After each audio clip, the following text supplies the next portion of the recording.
Hello welcome to V classes and Vipin sir English वाले channel पे। आज हम बात करने वाले हैं द गंगा चैप्टर नंबर 3। इसमें हम आपको बताने वाले हैं कि जो ये द गंगा चैप्टर है इसकी समरी क्या होने वाली है। The Ganga is an extract from the will and testament of Jawaharlal Nehru written in 1954. In the beginning of the lesson, Nehru expressed his deep love for India and her people. He says that affection of all classes of the Indian people has become to him in such a abundant measure that he has been overblamed it to in to his innumerable comrades and colleagues. He owes even deeper debt and gratitude. He wishes that the wherever he dies, his body should be cremated there and his ashes sent to Allahabad. A small handful of these ashes should be thrown into the Ganga, and the rest should be scattered over the vast valleys of India. Nehru has a great attachment of the Ganga, and the Ganga is the most scared, sacred, and beloved river of India. She has been she has been a symbol of India's is long culture and history, religion and civilization. She is a symbol of memory. She is a symbol of memory of India's past. Nehru has seen the Ganga in her changing moods. She is running into the present and flowing to the great ocean of the future. Nehru decades much of our past tradition. They divide the people and suppress, suppress the most of them. They prevent the free development of body and spirit. Yet, Nehru is very much proud of the great inheritance he is. He seeks inspiration from it. So, in his last homage, he requests that the handful his ashes should be thrown into the Ganga at Allahabad यानी जो current में आपका क्या बन गया Prayagraj. He wants to mix with the dust and soil of India so that he may become a indistinguishable part of India. So guys ठीक है, ये था इसका इंग्लिश समरी. अब हम पढ़ेंगे इसका हिंदी में इसका मतलब क्या होता है. तो पहले यहाँ पे बात कर रहे हैं द गंगा जवाहरलाल नेहरू द्वारा 1954 में लिखी गई विल एंड टेस्टामेंट के उद्धृत एक पाठ के शुरू मतलब एक पाठ है यानी लेसन है. जो लेसन के शुरू में पंडित नेहरू भारत और उसके प्रति लोगों के गहरे प्रेम को व्यक्त करते हैं. वे कहते हैं कि भारतीय जनता के सभी वर्गों का स्नेह उन्हें इतना प्रचुर मात्रा में मिला है कि वह इससे भाव विभोर हो गए हैं और अपने अनगिनत साथियों और सहयोगियों के प्रति वे और भी अधिक ऋणी हैं. उनकी इच्छा है कि जहाँ कहीं भी वे मरें उनका शरीर वहीं जला दिया जाए और उनकी राख इलाहाबाद भेजी जाए. उसमें से थोड़ी मुट्ठी भर राख गंगा में फेंक दी जाए और बची हुई भारत के विशाल मैदानों में बिखेर दी जाए. नेहरू का गंगा में गहरा लगाव था और गंगा भारत की सबसे पवित्र प्रिय नदी है. यह भारत की प्राचीन संस्कृति, इतिहास, धार्मिकता और सभ्यता का प्रतीक है और यह भारत के बीते समय का प्रतीक और एवं यादगार है. नेहरू ने गंगा का परिवर्तित स्वरूप भी को देखा है, वह वर्तमान में चल रही है और भविष्य के विशाल सागर की ओर बह रही है। नेहरू ने हमारी अधिकांश परंपराओं को छोड़ दिया। वे लोगों में फूट डालती हैं और अधिकांशता उनका दमन भी करती हैं। वे शरीर तथा आत्मा के स्वतंत्र विकास को रोकती हैं। फिर भी नेहरू को महान विरासत पर बहुत गर्व है। वे इससे प्रेरित हैं, इसलिए अपनी अंतिम श्रद्धांजलि के रूप में वे निवेदन करते हैं कि उनकी मुट्ठी भर राख इलाहाबाद में गंगा में नदी में प्रवाहित कर दिया जाए और वे भारत के धूल और मिट्टी में मिलना चाहते ताकि वे भारत के अभिन्न अंग बन सके। तो गाइस ये था चैप्टर की समरी जो आपने अभी जाना। तो चलिए अब हम स्टार्ट करते हैं कॉम्प्रिहेंशन और जानते हैं कुछ क्वेश्चन हमारे। तो यार देखो यहाँ पर जो सबसे पहले यहाँ पे जो बात की जा रही है, आई हैव रिसीव्ड, क्या आई हैव रिसीव्ड से लेके अ कंपनी रैम तक का ये पैराग्राफ नंबर 1 है जो 8 से आपको हम बता रहे हैं। तो रिसीव मतलब प्राप्त करना, रीपे मतलब वापस देना, प्रीशियस मतलब बहुत कीमती, रिवर मतलब श्रद्धा प्राप्त की, ठीक है, श्रद्धा प्राप्त की, और अबंडेंट मतलब बहुत अधिक, अबंडेंट मतलब बहुत ज़्यादा मात्रा में, है ना। ओवरब्लेम मतलब आपका भाव विभोर, अनवर्ती मतलब अयोग्य, कॉमरेड्स मतलब साथी, ओवे मतलब रेडी होना, ग्रेटिट्यूड आभार व्यक्त करना, ट्रम्प मतलब विजय पताका विजय होना, इन इनवाइटेबली मतलब अनिवार्य रूप से, अफेक्शन स्नेह, फ्रैक्शन अंश, एडमायर्ड प्रशंसा की, क्लासेस वर्ग, मेजर मात्रा, रिमेनिंग शेष, इनन्यूमरेबल मतलब असंख्य अनगिनत, कलीग्स यानी साथ में काम करने वाला, डेट डेप्ट नहीं होता है, डेट कर्ज, अंडरटेकिंग काम की जिम्मेदारी, सौरोस मतलब दुख, अकंपनी मतलब जड़ें। तो भाई इस पैराग्राफ का जो हिंदी अनुवाद है ये आपको यहाँ पर दिया गया है, तो आप इसे पढ़ लीजिएगा, बट मैं हिंदी अनुवाद पढ़ने के लिए आपको, आप वीडियो पॉज कीजिए और इसको रीड कीजिए, ठीक है। और रीड करते समय आप ध्यान रखिएगा, आपके पास इंग्लिश की बुक होगी तो उसको आप अपने सामने रखिएगा तो बहुत ज़्यादा आपको उसमें हेल्प मिलेगी। चलिए, what has author receive from his countrymen. So the author has received love and affection from his countrymen. तो author कौन है यहाँ पे? पीटी जवाहरलाल नेहरू। कौन? Pandit Jawaharlal Nehru. Okay, what according to the writer is not repayable. तो मतलब कैसी कौन सी चीज है जिसको लौटाया नहीं जा सकता? तो according to the writer love and affection is not repayable, मतलब उसको कभी लौटाया नहीं जा सकता, ठीक है। What is the writer feeling overwhelm? तो the writer's feeling is overwhelmed by affection of all classes of Indian people. Okay, चलिए आगे बढ़ते हैं। What hope does the writer have in the remaining years of his life?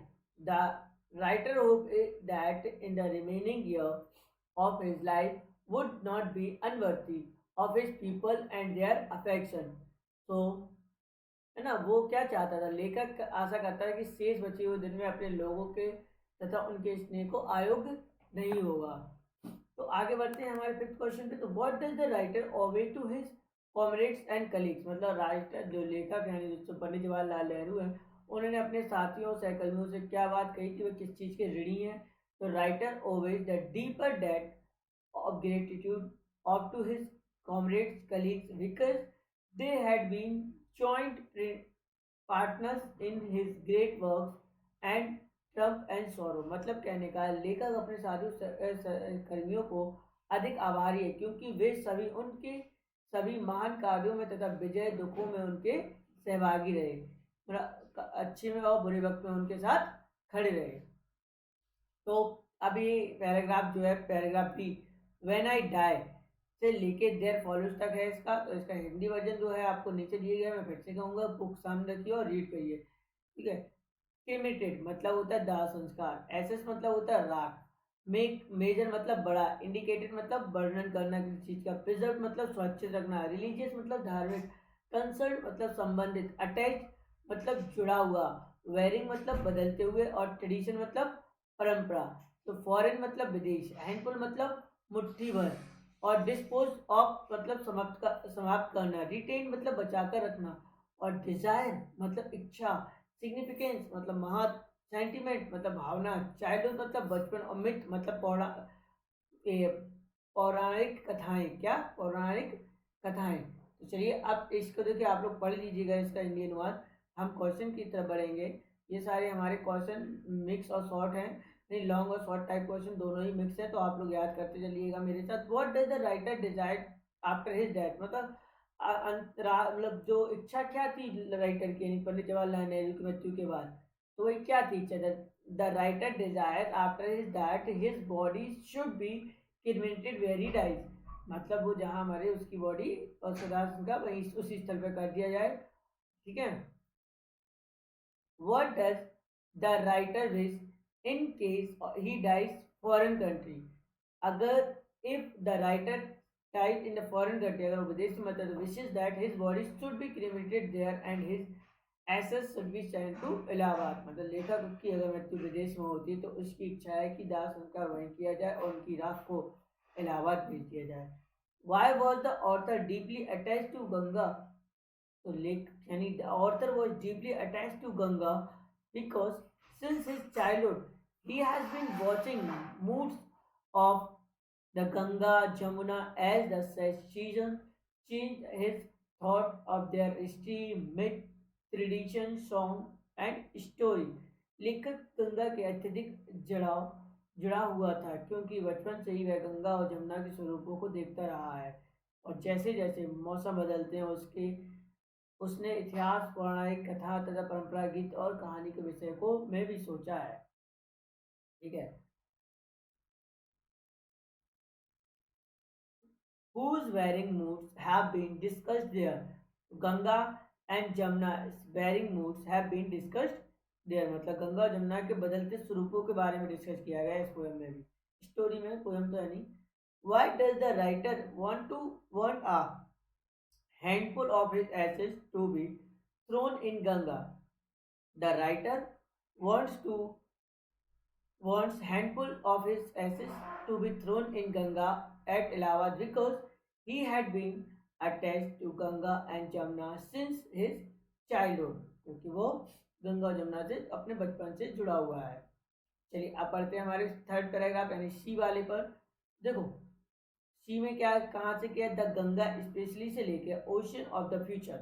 तो यहाँ पे specially मतलब होता है विशेष रूप से, और इंटरप्रिंटेड मतलब होता है गुथी हुई, मेमोरीज मतलब स्मृतियाँ, फियर्स मतलब भय यानी डर, है ना, और विक्ट्रीज मतलब विजय, कल्चर मतलब संस्कृति, स्नो कवर्ड मतलब बर्फ से ढका हुआ, वास्ट मतलब विशाल, कास्ट मतलब डाला गया, ग्रेसफुल मतलब अत्यधिक, रोरिंग मतलब डरावनी या दहाड़, बीलव मतलब प्रिय, रेशियल मतलब प्रजातिगत, है ना, होप्स मतलब आशाएं, ट्रम्प मतलब विजय, और सिंबल मतलब प्रतीक, और रिमाइंड मतलब याद दिलाना, वैलीज मतलब घाटियां, प्लेन्स मतलब मैदान, ग्लूमी मतलब उदास या धुंधला हुआ, स्ट्रीम मतलब धारा, और ब्रॉड बोसम ब्रॉड बोसम मतलब क्या होता है, बहुत चौड़ी।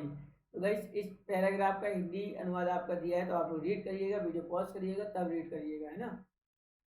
अब बढ़ते हैं क्वेश्चन नंबर 1 पर। So why is Ganga said as beloved of Indian people? The Ganga is beloved of Indian people because her racial memory, her hopes and fear, her songs of triumph, her victories and defeats and intervented round her। मतलब गंगा भारत के लोगों के प्रिय है क्योंकि उसके चारों ओर भारत की जातिगत स्मृतियां और आशाएं, भय, उसके विजय की गति तथा विजय के पराजय के गीत जुड़े हुए हैं, है ना। Why is Ganga considered as the symbol of India's culture and civilization? So the river Ganga is considered as the symbol of Indian culture and civilization because the Ganga is as old as Indian culture and civilization। मतलब गंगा उतनी वो पुरानी है जितनी हमारी भारतीय संस्कृति है। What does Ganga remind Pandit Nehru? The Ganga remind Pandit Nehru of the snow-covered peaks and deep valleys, Himalayas and rich and vast valley, मतलब गंगा ने किस क्या याद कराया था पंडित नेहरू को? तो गंगा नेहरू को बर्फ से ढकी चोटियां, गहरी घाटियां तथा नीचे विशाल और उपजाऊ मैदानों की याद दिलाती हैं। How does how does Ganga look in the morning sunlight as told by Pandit Nehru? तो according to Pandit Nehru, looks smiling and dancing the morning in the morning sunlight, मतलब पंडित नेहरू के अनुसार तो प्रातः काल में सूर्य की रोशनी गंगा की मुस्कुराती हुई नाचती हुई दिखती है। ठीक है। How does Ganga look when evening shadows fall? When the evening shadows fall, Ganga looks dark and gloomy and full of mystery. So ठीक है ना, when evening shadows fall the Ganga looks dark and gloomy follows. How does Ganga look like during the monsoon? The Ganga looks broad bosomed and with seas power to destroy. Monsoon के मौसम में गंगा विशाल वक्ष तथा समुद्र के विनाशकारी शक्ति के लिए दिखती है।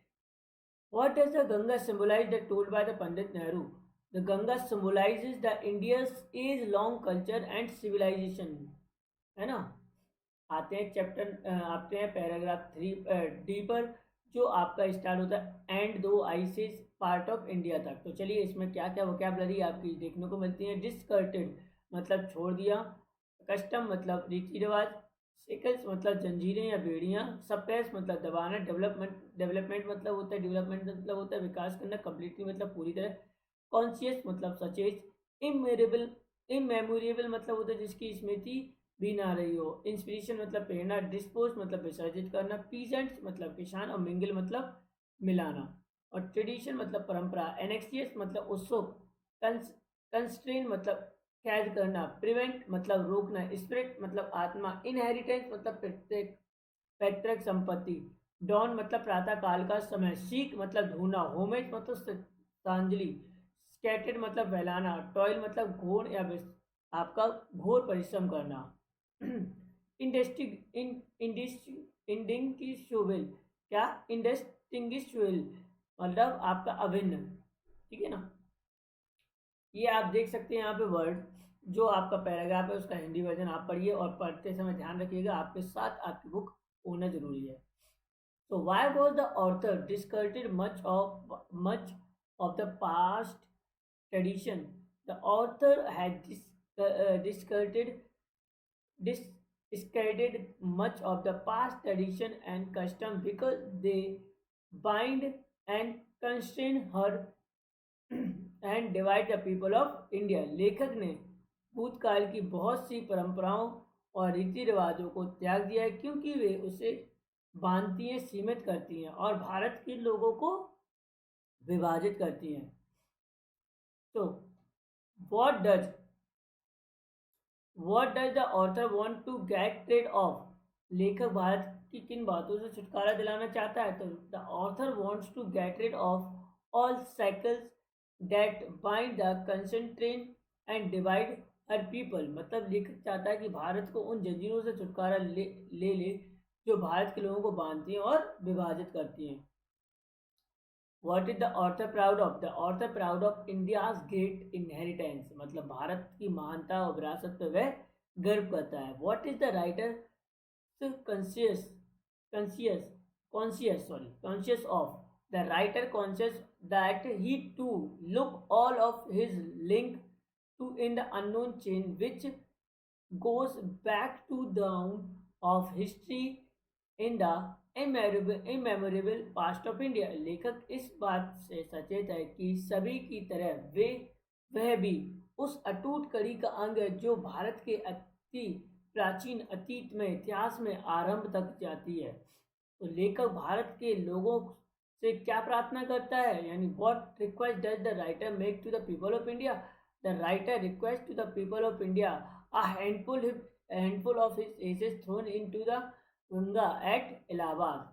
राइट, उसकी जो राख है वो कहाँ पे बिक जाए, उसके जमने के बाद उसके अस्थियाँ वगैरह होते विसर्जित कहाँ पे किया जाए? आपकी गंगा में। What does the author want to be done with the major portion of his ashes. Why? So, what does the author? So, the author wants that major portion of his ashes should be scattered over the fields and of the India so that he became the indistinguishable part of India. Guys ये थे हमारे short type of question. अब हम long type of question को next video में cover करेंगे। चलिए मिलते हैं नेक्स्ट वीडियो। Bye bye. जय हिंद, जय भारत।